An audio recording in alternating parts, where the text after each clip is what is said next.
Press the touchscreen to start your self-check-in. There are several language options available, as well as options for those with accessibility requirements. A disclaimer will appear as your name will be displayed on the check-in kiosk. You will then be asked for the birth date of the patient, first the month, then the day, and finally the year.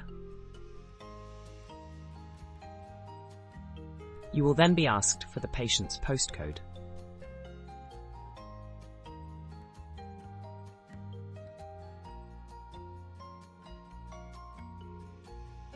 After this, the patient's details will appear on the screen for confirmation.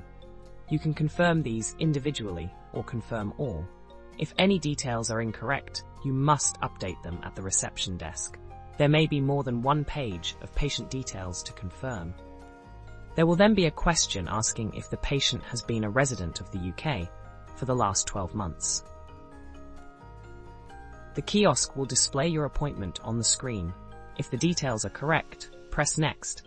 But if you think the details are not correct, please speak to a receptionist. You are now checked in.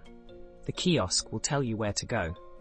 Please make your way there, take a seat, and wait for your name to be called. Some clinics will use the calling screens. There will be a chime before the patient's name is displayed. When your name is displayed, please make your way to your clinic room. Hand sanitizer is available in the department. Please use this before and after using the kiosk. The kiosks will be cleaned at regular intervals and are infection control compliant.